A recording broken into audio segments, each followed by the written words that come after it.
उस गली से ही रिश्ता बेगाना हुआ, अब तो खिड़की ही उस घर की खुलती नहीं। जब से उस घर में एसी का आना, बात है। जिंदाबाद जिंदाबाद डॉक्टर साहब, बहुत बढ़िया बहुत बढ़िया।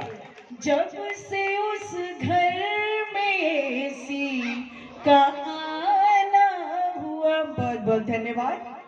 और एक मुक्तक और देती हूँ हमारी बहनों के लिए कि गगन भी नाप लेती है, जमी भी नाप लेती है, परखने का हुनर आता वो सब कुछ जांच लेती है। क्या बात है डॉक्टर साहब।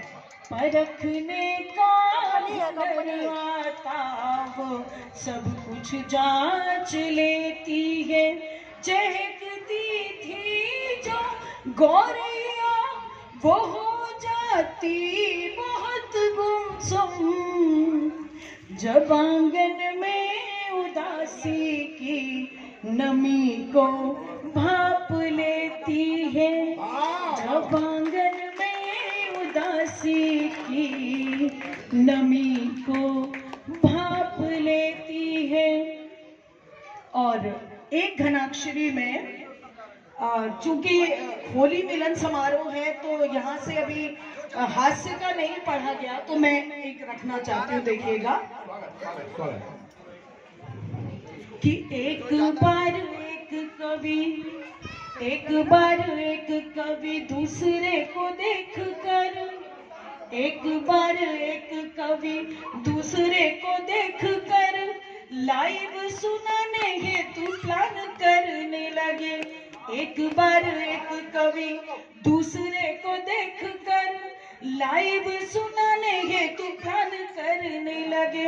और आधे ही दिखाई देंगे कैमरे में सोचकर, आधे ही दिखाई देंगे कैमरे में सोचकर, टाई शर्ट में ही व्याख्यान करने लगे। टाई शर्ट में ही व्याख्यान करने लगे। और बोलते ही कवि जी को जाने क्या नजर लगी, ओह वाली वो तान करने लगे। और कुर्सी पे पड़ी हुई चुभ गई आलपिन, कुर्सी पे पड़ी हुई चुभ गई आलपिन, बरमूडा में ही राष्ट्रगान करने लगे। बरमूडा में ही राष्ट्रगान करने लगे। एक बार एक कवि दूसरे को देखकर लाइव सुनाने हेतु प्लान करने लगे। बहुत बहुत धन्यवाद। और अब मैं बहुत एक गजल रखूं आप लोग के सामने। स्वागत स्वागत।